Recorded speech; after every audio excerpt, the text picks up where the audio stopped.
All right. Well, good morning, good afternoon, good evening, everyone. Thanks for joining today's Exploring by the Seat of Your Pants Hangout. My name is Joe Grabowski, and I'll be your host for today. If you've been following along this month, we've been celebrating the adventure of a new year by connecting with adventurers and explorers from all over the world, learning about some of the journeys they've undertaken, but also learning about things like balancing risk, resiliency, not giving up, planning, setting goals, all those kinds of awesome things that can help you in the classroom as well and as you plan your future adventures. So really excited today. Today we're joined by Greg Nance. Greg is probably less than 3 weeks away now from the World Marathon Challenge, where he'll run 7 marathons in 7 days on 7 continents, beginning in Antarctica on January 31st. So Greg's also on a mission to inspire students to get active, to get outdoors. He's also the founder of Dyad.com, a mentorship platform that has helped students earn over 24 million in university scholarships.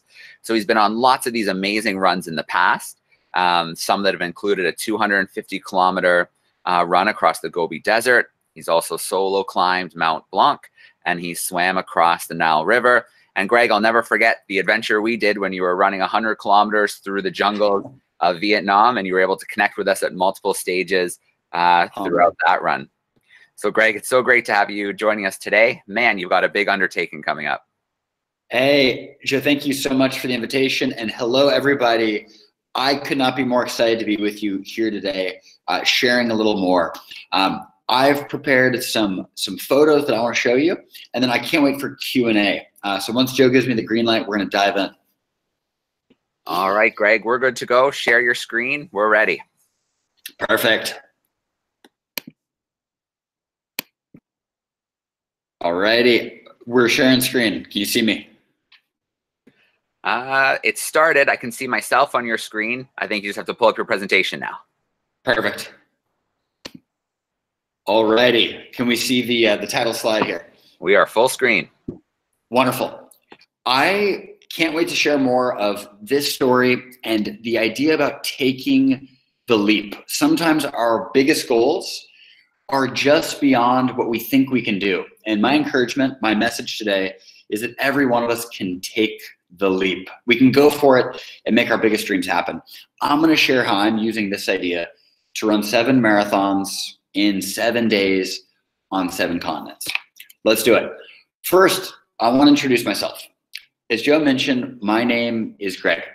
I am from Seattle, USA, and since I can remember, I've loved playing outside. I've loved being outdoors, particularly playing with my big sister Jessica, my little brother Adam. The 3 of us were like a little gang. We love playing outside, exploring, discovering nature together. Spent many days when I was young hiking in the mountains near our house in Seattle, the Olympic Mountains, totally beautiful. And I realized quite young that I loved running. Even as a little boy, I knew that I loved running. While other boys would complain when our coach at basketball or football or soccer made us run, I always had a smile on my face because I loved it. I really liked it. I loved it so much that I haven't stopped. All these years later, I still run whenever I can because I love running. As Joe mentioned, I've been running all over the world because I love to travel, experience new places, all while running. Some of the photos that you can see here are from some of my adventures, ranging from a run in downtown Shanghai, where I live now in China, to a river in the Andes Mountains in Chile in South America, to the Gobi Desert, one of the biggest deserts on the planet. If you look on the bottom right-hand side, I'm very tired trying to climb a hill in Hong Kong, or smiling in the Philippines, or very tired as I run through a desert in South America. I love running. It's my favorite thing. I love running because it gives me a chance to meet amazing people. It gives me a chance to challenge myself while staying healthy and exploring new places that maybe I would never see otherwise. But I also love running with my dad. In fact, I especially love running with my dad. This guy here is my dad. His name is Mike, and he is the one that actually got me into running. My love of running comes from my dad. And here recently, I got to share an incredible adventure with my dad. We got to go to South America together, to a place called the Atacama Desert, which is actually the driest desert on the planet. It's so dry, it never rains there. In fact, the only reason why there's any trees at all is because there are rivers that go through the desert that give enough water for trees and a few plants to grow, but it never rains. It's pretty incredible. My dad and I, we trained together so that we can go run in this long race, 250 kilometers. My dad, he's the second oldest person to run this race. He's 65 years old. Wow, 65, still running, because he loves running too. I am only 30 years old, so it's quite a bit easier for me to run than my dad. But whether you are young, you are middle-aged, you are old, anywhere in between, you can go running. And that's one thing I love about running. Everyone can do it. Everyone can actually enjoy it. I love running with my dad. Makes me very, very happy. The first lesson that I learned from my running that I want to share with you is that every one of us can dream big. Every one of us can dream big. And then we can actually work hard to make it happen. I dreamed of running across this desert, the Atacama Desert, and I knew it was possible. I knew it was possible because I was going to work hard to make it happen. When we set a goal, we then can make ourselves a plan for how step by step by step we can reach this big goal. And I had the chance to run in front of incredible volcanoes. And that little person on that hill, that's actually a sand dune. That's a huge piece of sand. It's like a mountain of sand. I had to run up it, and it was very, very tiring, very challenging.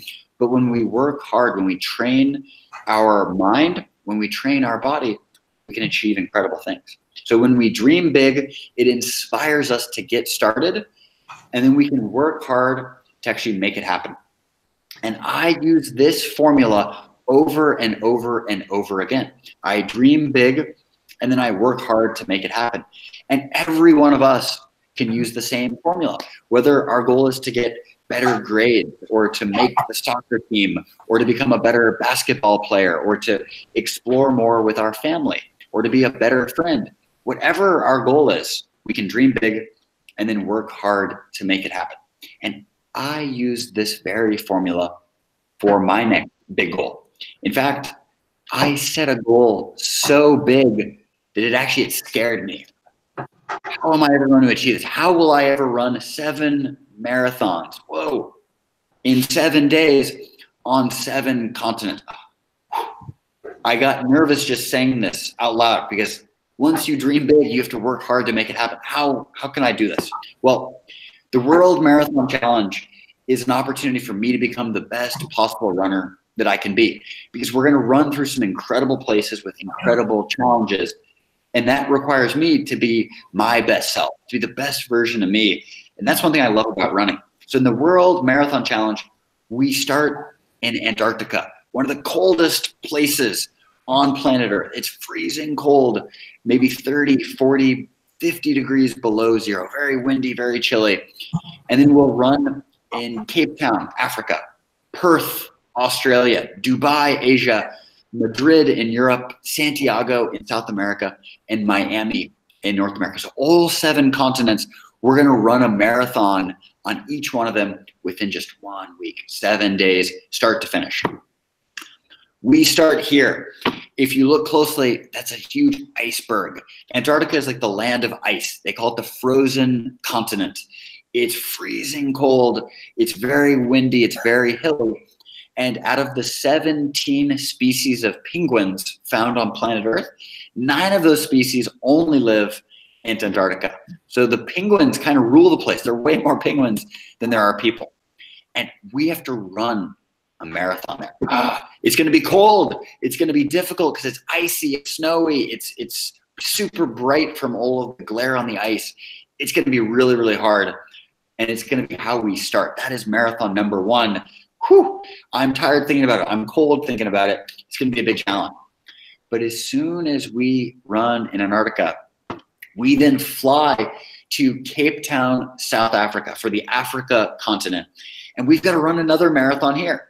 Now, Cape Town in the summer, it'll be summer in the southern hemisphere, is not cold. In fact, it's going to be extremely hot. My friends have described it as going from the freezer, where very cold, to the furnace, where it's very hot. So it will be a big challenge going from very, very cold now to very hot. And Cape Town, look at that. There's a huge hill there. It's quite hilly. It's quite hot. It's quite humid. Big challenge for different reasons. How will we prepare? That's going to be very tough. Then from Cape Town, we fly to Perth, Australia. And if you've studied your geography, remember Africa all the way to Australia, that's a really, really big distance. This flight will take more than 12 hours. So we're going to be in an airplane for more than 12 hours to get to this very beautiful place, Perth, Australia, where we've got another marathon that we've got to run. Oh my goodness. By now, I think we're going to be very, very tired. I think our legs are going to be very, very sore. Luckily, it's relatively flat. And I hear it's relatively, it's very beautiful. From the picture, we can see that as well. I'm tired, just telling you now. Because then we've got to fly to Asia, to a place called Dubai. The tower that you see there, it's called the Burj Khalifa. And I've actually been to Dubai before. That tower is so tall that you have to look up and your neck, it gets sore from looking all the way up. It's so big. It's the biggest tower on the planet, and it's there in the middle of the desert in the United Arab Emirates. There off the Persian Gulf in the Middle East. Very beautiful city. We're going to run a marathon there, and it's going to be hot. By 10 o'clock in the morning, the sun is right overhead, and it can get to be above 100 degrees Fahrenheit, mid-30s or higher Celsius. Very, very hot, especially when your body's very tired as you go. But it doesn't end there. We then go from Asia to Europe. And in fact, we go to a place called Madrid, the capital of Spain, an ancient and beautiful town, a very, very wonderful city with a lot of history, a lot of lineage. And we're going to run through the streets of Madrid and see some very beautiful place as we do it. I have heard from friends who've tried this challenge that you will be so tired by Madrid, it is hard to even appreciate the beauty. Because now your mind is so tired. Your body is so tired. You are confused what day it is. You are confused what time it is because you've been flying all around as you go. But it doesn't stop there. We then go to South America for our 6th marathon in Santiago, the capital of Chile. Chile is on the bottom left side, the southwest of South America. And it will be summer here again. And so we'll go from a little bit chilly, a little bit cool in Spain now to a very warm Chile there in the country of Chile. We're going to run through beautiful cathedral, around beautiful mountains through the downtown district, and then on to our 7th and final marathon in Miami, USA, on South Beach, one of the most iconic and beautiful places there in Miami. And at the finish line, my mom, my dad, a few of my friends will be there to support me and to cheer for me because I think I'm going to be extremely tired because I'll have run in Miami, I'll have run then 295 kilometers, 183.4 miles. I'm going to be really, really, really tired by the time I get to Miami. But it's going to be amazing because I know once I get there, it will be mission accomplished to reach that finish line. So there's a lot of running involved in the World Marathon Challenge. There's a lot of running between some cool places. How do we actually travel to each race? How do we get there? Well, in this photograph here, you can see 2 airplanes. One of them is actually a military-style transit airplane, and another is more of a conventional commercial airline, like you and I have flown before when we've traveled somewhere. We will take 2 different airplanes, one to get us to Antarctica and then back to Cape Town. And then the plane that's further away in this photograph, that will take us from Cape Town to Perth, from Perth to Dubai, Dubai to Madrid, Madrid to Santiago, Santiago to Miami. So we're actually going to ride in an airplane. And in fact, we're going to be flying for about 75 hours. Whoa, 75 hours of flying. Now, if we do some quick multiplication, there are 24 hours in a day. We know that. There's 7 days in a week. We know that. If you multiply that, that's 168 hours in the week. 168 minus 75. Whoa, all of a sudden, we might only have 92, 93, 94 hours to actually do all of our running and then get back on the plane and keep traveling to reach our goal of 7 marathons in 7 days. on these 7 continents. So what does that mean? It means that we're actually going to sleep on this airplane. I don't know about you, but it's kind of hard to sleep on airplanes for me. I'm going to bring a little eye mask. I'll bring little earplugs, but it's still difficult because your plane can move around. Your body is confused at what time it is because you're going, traveling so much. You're so tired. It will be very challenging. Luckily, there's actually a team that will support us, that will actually make sure that we have food to eat, that will make sure that we can drink enough water, that we can have enough good nutrition so that we can travel safely between each of these places as we go. What will I wear while I'm actually out on the course? One thing I'm going to wear are special shoes. These are my Brooks shoes. These are called Brooks Levitates, and these are my favorite shoes because if you look at the bottom of the shoe, oh man, they're awesome. They have special grip. They have special traction that actually helps you on ice and helps you on pavement, even on grass. It is very, very good. You will wear special shoes. You will also wear special socks. These socks that I will wear, they are thick. They will keep my toes warm in Antarctica, and they are also designed so that if my feet hey, sweat. Greg, I'm sorry to pause you for a sec, but if you want to share to show us this, what you're going to be using, you just have to stop the screen share for a minute. Perfect. Good suggestion. Am I back on here? You're back. We got you. Great suggestion. I want to show you the bottom of my shoes real quick because this is pretty amazing. These little grips here, if you look really closely, oh, they're awesome. They're going to actually help me to run really fast, even on ice or snow, on hills, even on pavement, even on grass. The right shoes make a big difference. And then you also need the right socks. I was sharing socks like this. They are made of a composite wool material. It is like spaceship stuff. It's very advanced and it helps my feet stay comfortable and dry, which is super important. In Antarctica, it's very, very, very cold. And so I'm going to wear one of these. This is actually for my neck. It's like a scarf that if it's really windy and if I'm really cold, I can go like this. Whoa. And so all of a sudden, I'm able to stay warm even when it's really, really cold. It's going to be super bright in Antarctica, so I'm going to wear my sunglasses. These keep my eyes safe because otherwise it's so bright, your eyes can actually go snow blind.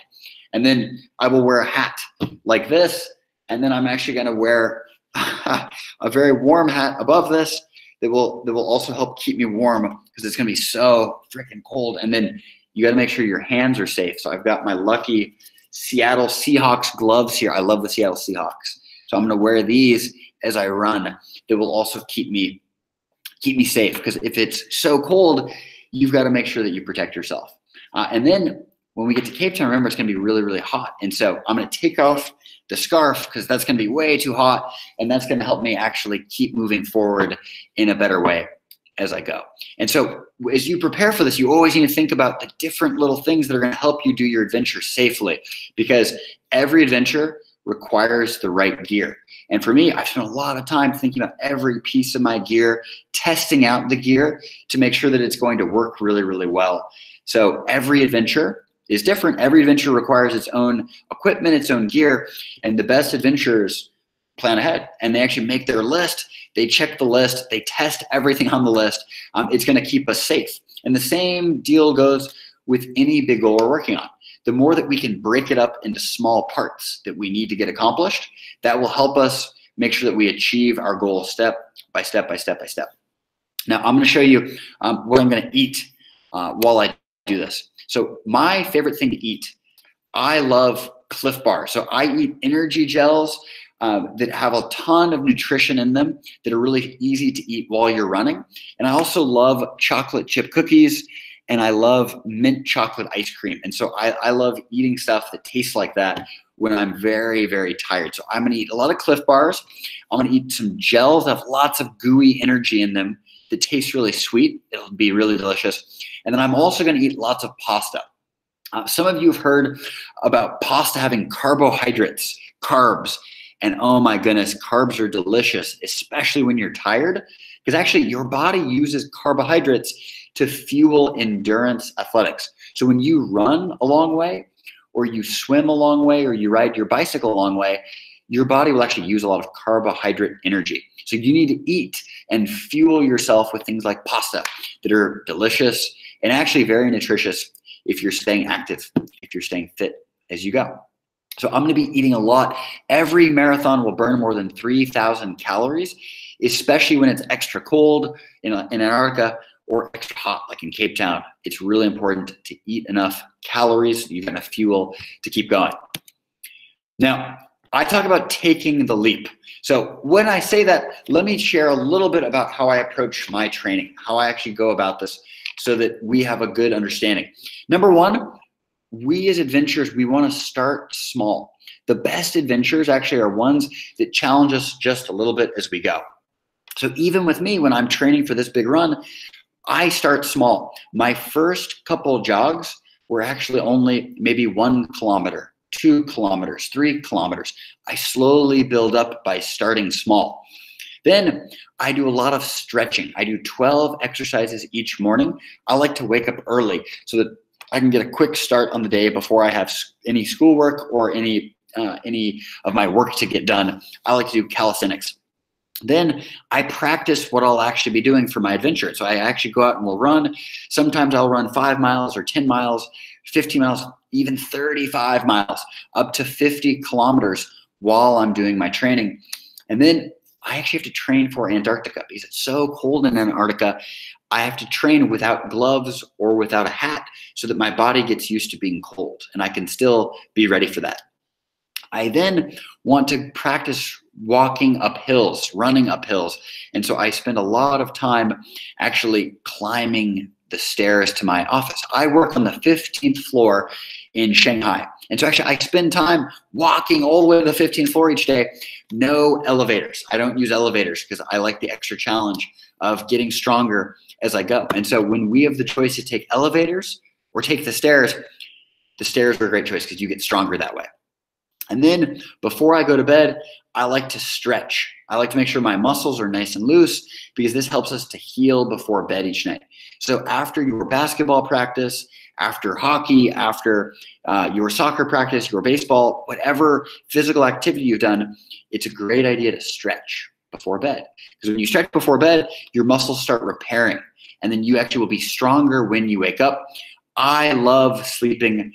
It's one of my favorite things. I really like sleeping, and it's actually very, very good for you. Sleep 8+ hours each night, and it actually helps your brain retain more memories. It will help you with your studies, and it actually repairs your body too. Because your muscles, they have to work so hard during the day. Give them a chance to rest at night. The last big thing I want to share is I want every single one of us to follow our smile. I want to ask the question, what makes you smile? And then I want to challenge you to spend more time doing it. Because ultimately, when we follow our smile, we're going to be happier. We're going to be the best version of ourselves. And for me, I love running. That's how I follow my smile. But a few of you listening, you might not like running. In fact, you might not like running at all. You might like something much, much more. And that's amazing. Follow your smile. Whatever it is that makes you smile, try to spend more time doing it. You'll make more friends. You'll be happier. You'll be healthier. And you'll enjoy your schoolwork and enjoy so much more when you follow your smile. Awesome. I would love to have the chance to actually answer any questions, and I'll pass it back to you here, Joe. All right, perfect. Well, Greg, thanks so much for sharing with us. It's, yeah, I mean, you're on the adventure of a lifetime. It's going to be pretty incredible. Some people, they work their whole life to reach 7 continents. You're going to do it in 7 days, and yeah, a marathon on top each time. It's pretty wild. All right, well, let's meet some of our classrooms. We've got a great group of classrooms joining us live today. Let's see. Let's go to Mrs. Presley's group first. They're hanging out with us in Virginia Beach in Virginia. Let me see if I can track down their microphone. And oh, Mrs. Presley, you're just off my screen. So if you want to turn on your microphone and say hi, we'd love a question. Okay, can you hear us? We've got you. How's it going? Great. Okay, good. Here's our question for you. Where's the farthest that you ran before? So what is the farthest you've ever run before? Great question. Thank you. The furthest I've run before continuously was 125 miles, about 200 kilometers. And I did that in Malaysia, in the jungle. And it was super hot. It was very, very difficult because I couldn't drink enough water. I didn't have any thirst. It was very tough because my body was so tired. Couldn't sleep, just tried to keep moving. So 125 miles. I'm tired just thinking about it. All right, good question to start us off. Thank you. Let's see. Let's go. T3:30. Let's go. Oh, a quick reminder, Mrs. Raymond's class is joining us live from Brampton, Ontario. There's some grade 6, 7, and 8 students. If you guys want to send your questions in via the chat sidebar, I'll keep an eye out for those and make sure we work those in. But for now, let's go to Mrs. Schwartz, grade 7s, hanging out in Woodbury in the US. I think that's in Connecticut, but I'm sure they'll help me out. Let's get that microphone on. How we doing, boys and girls? Oops, we lost their mic. Let's try that again. How we doing, grade 7s? Good. Can you hear us? Am I right? Are you guys in Connecticut? Yes. Yeah. All right. So Awesome. we had a bit of a change. We're with some 8th graders, Perfect. and we're located in Woodbury, Connecticut. And one of the questions that we have for Greg is, how many languages can you speak? Hey, I speak one language well, English, and I speak a little bit of Mandarin, Wusha Megoren, and I speak a tiny bit, un poquito español, but I speak one language well, English. All right. Well, I think that's the problem too with being in places for such a short period of time is you just get to pick up a little bit and then you're off somewhere else. So it makes it tough. All right. So we did get a question come in from our class in Brampton via the chat sidebar. And Greg, they're wondering, how can we follow your journey? Is it being broadcast in any way? What's going on? Yeah, Ms. Raymond, thanks for the question. I will be broadcasting and writing live updates and doing a couple short videos via Instagram. And my Instagram is called Greg Runs Far. And I'll be sharing there. And so, I would love it if you follow along, and it'd be even more fun. All right. I will make sure I get that link out to the teachers as well, because we'll want to follow along. And of course, we're going to want to talk to you after you're back. You've rested, recovered, and you're ready to handle a big group of classrooms. Boom. All right, let's go to, let's see, Mrs. McIntosh's grade 5s are hanging out with us. They're in Brampton, Ontario. And let me get that microphone on. How we doing, grade 5s? Good. All right, we're ready for you. Hi, my name is Jess, and my question is, what marathon are you looking forward to do the most? Awesome. So to clarify, your question is, what am I looking forward to most? Is that right? Which marathon? Yeah. Which marathon? Awesome. I am most looking forward to Antarctica. Mainly because it scares me. I have a lot of butterflies. I'm really anxious about it. And because of that, I think I'm going to learn a lot and grow a lot while doing that. I've never been there. I think it's going to be really hard. And that's actually why I'm most excited for that one. All right, perfect. Thank you. Great question. Now, when you're running that marathon, are you allowed to belly slide from time to time like a penguin, or do you have to stay on your feet? That's a good strategy. Run real fast and then dive in the snow. All right. Let's see. Let's go to Mrs. Newell's class. Some grade 8s hanging out with us in Guelph, Ontario, so pretty close to me. Mrs. Newell herself is a pretty close to professional runner, but let's steal a question from her group. Okay, Tyler.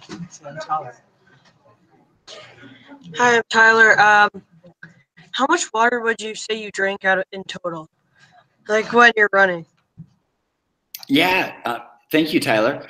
Before your race, like actually in like the 2-3 days before, it's really important to hydrate properly. And so actually I keep a water bottle by my desk at the office, and I go through probably maybe 80 ounces of water, and my metrics are terrible, so I'm not sure actually how much that equates to on the metric system. But yeah, I drink 4 big glasses of water. And while I'm doing marathon, I'll drink even more beforehand, and then I'll drink during whenever I feel thirsty.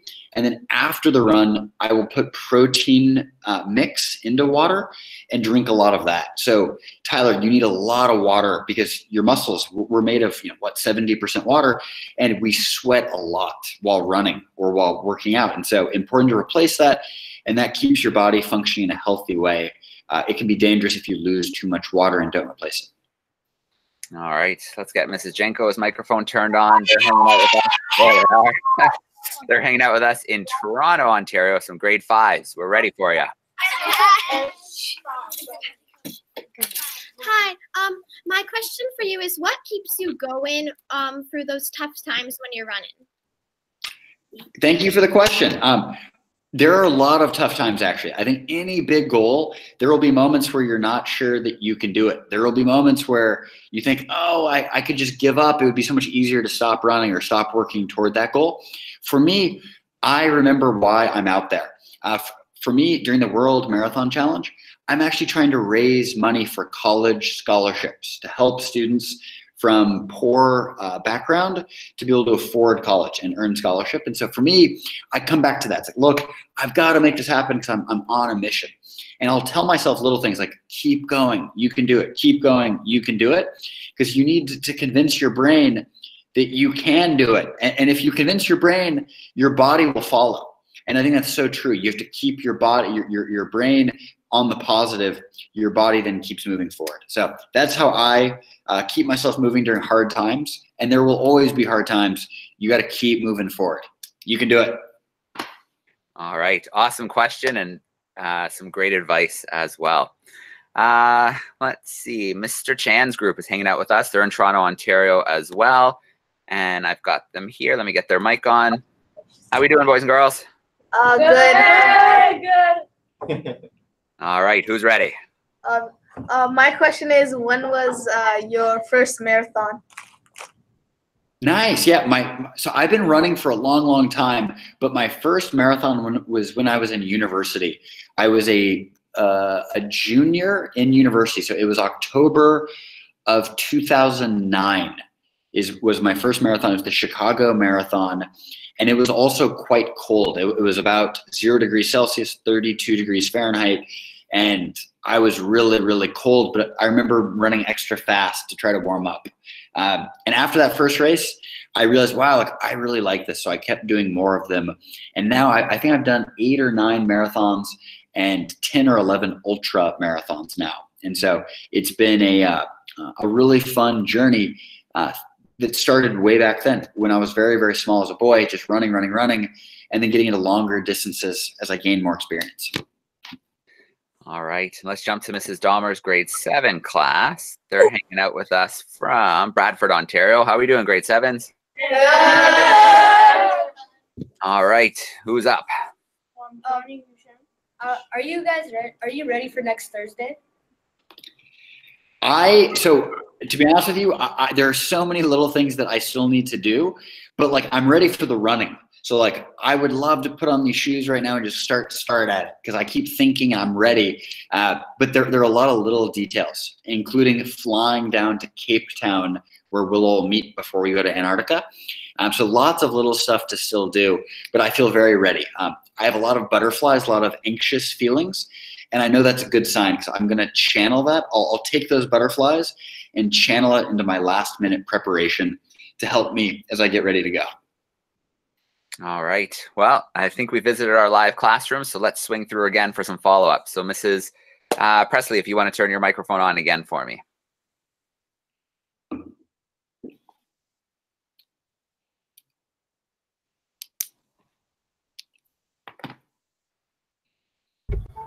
Okay, come down a little. All right, speak loud. How many times did you run a marathon? Hey, thank you. I think I've done 8 or 9 marathons so far, and then like 10 or 11 ultra marathons. So I'm going to be basically doubling my experience running the marathon over this 1 week. You know, you can tell that you're someone who's really into running because most people would be like, yeah, I've done 3 marathons. It was incredible. And you're like, yeah, I think I might have done like 10 or 11 and maybe a few of these ultra ones, whatever. No big deal. All right, let's go back to Mrs. Stewart's class. Your microphone is on. So do you compete against others in the ultra marathons, especially the 777? Yeah, so you're really competing against yourself. And you're really trying to cover the distance as you go. There are other runners. Each of us have a number, and we will compete for first place, second place, third place. My goal, though, there are Olympians, people who've been in the Olympics that will be doing this with me. And then there's literally world record holders, people that are incredibly fast. And so my goal is top 10. There will be 40 people. And if I can finish in the top 10, I would be super happy to do this and then to raise money for scholarships. Then I'll be very, very happy. All right. Well, Mrs. Raymond's class has sent us in another question, and they're wondering about your health. Are you worried about sickness or injury during this challenge? Yes, definitely. Your health is a primary concern. You've got to keep yourself as injury-free as you can be. I know for sure I will have blisters. I will have sunburn, maybe wind burn from Antarctica. I will try to avoid it, but you might get a little bit of damage from the cold. Like your fingers can be quite numb and uncomfortable. Maybe your stomach hurts because you've eaten something strange. Maybe you are dehydrated. These things will happen, and they've happened to me many times before. It goes back to keeping a positive mindset and moving forward as best you can. And then, sometimes there will be my knee, ouch.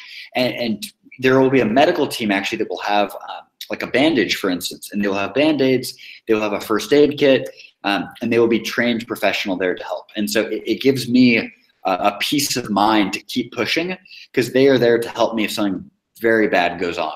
So I feel okay to take a little bit of risk here, but good adventurers, you always need to think about how you can minimize risk, minimize chance of injury. Part of that's preparation, and part of that's knowing your body, and you get that through training as you go. So I am a little bit concerned about injury, and I've taken a lot of precautions to try to avoid it if at all possible. All right, swinging back to Mrs. McIntosh's class, your microphone is on. After these marathons, what is your next challenge? Wow.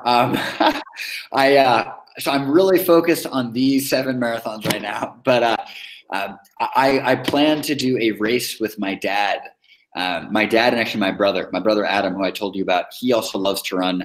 We're gonna plan in August to do what's called the Bigfoot, and it's a ultra marathon around Mount St. Helens in Washington State, where I am from.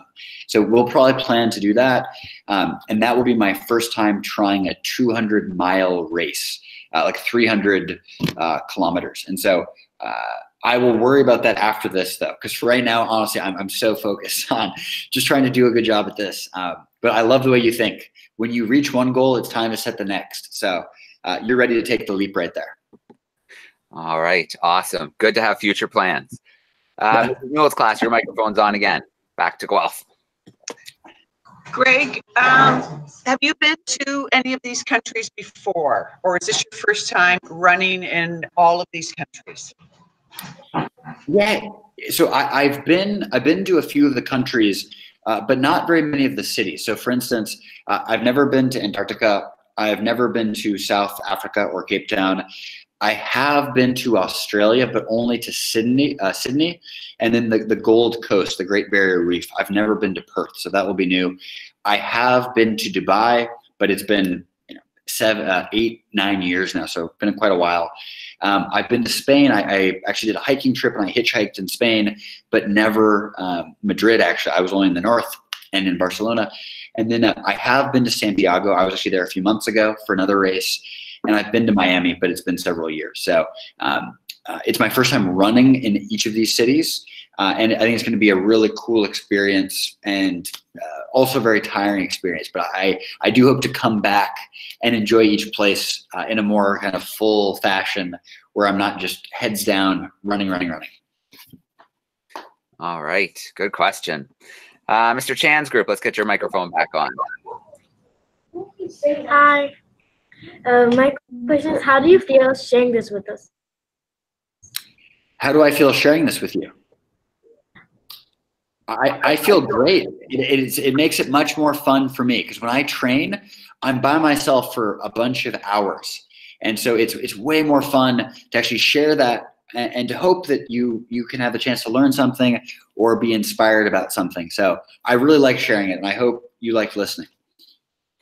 All right, Mrs. Jenko's class, your microphone is back on. Yeah. Hi. What do you do right after long runs or like marathons? What do I do right after? So I usually will put my feet up because my feet usually hurt. I will put my feet up. I will then try to eat. I love eating a cheeseburger or like crushed Doritos. I really like Doritos. So I will eat. That is usually one thing I like to do. I will drink because I'm usually quite thirsty. And then hopefully a friend or my family is there because I love sharing the experience. It makes it even more fun and exciting when I can share the experience as I go. All right, and one more visit into Mrs. Dahmer's class. Let me get your microphone on. Where did you get your idea to create both of your companies? Hey, thank you for the question. I'm really passionate about education. My grandmother taught English for about 50 years. Whoa, long time. My mom has been a special ed teacher. And so for me, I'm passionate about education. And I feel like I was very, very lucky because my teachers were really wonderful growing up. They were very patient with me. I run a long distance. It's partially because I have so much energy and my teachers had to put up with that. And so I am trying to pay it forward as I go. My ideas came from observing needs. I knew from my own experience in America, you don't get much financial capability training. You don't, at least in my classroom, never learned how to set goals around saving or budgeting or how to pay for college. And in America, it can be very expensive to go to university. So I wanted to come up with a way to help other students to come up with a plan to pay for college. And so that's MoneyThink. And then at dyad.com, we help international students and students from America get mentorship to achieve their big goals, whether that's getting into university, getting a scholarship, or getting their dream job. And I knew from my own experience that having mentors was extremely valuable to me. And it's changed my life to have great mentors. So my goal is to create a situation and a platform to connect people together to learn from one another. And so that's how I came up with Dyad, with some wonderful colleagues and teammates we're now building. All right. Well, Greg, I know it's probably pushing midnight there for you. Probably want to get a good night's sleep and get ready for some training. Class, right. Thank you so much for your awesome questions, for hanging out with us today. And Greg, I mean, you're an inspiration. You're doing some great things, both running and with your organizations. And it's always great when we can steal some of your time and follow your adventures. Absolutely my pleasure. Thank you so much, Joe, for the invitation. To all of our classes, great questions, and take the leap. Keep going forward. You can do it. Keep dreaming. Work hard. Take the leap. All right. The last thing we're going to do is I'm going to turn on all the microphones, and boys and girls, I want some nice loud cheering, a big goodbye and a big thank you, maybe a go Greg, and then he'll have that in his head for when he's running those marathons. So here we go. Let's get the microphones on nice and loud. Here we go. Thank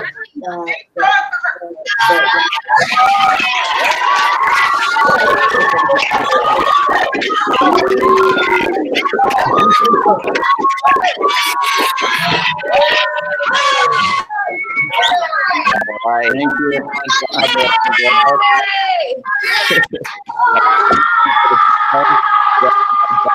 Thank you so much. We will follow along, and we look forward to catching up with you on the other side. Can't wait. Thank you so much. All right. Thanks, everyone.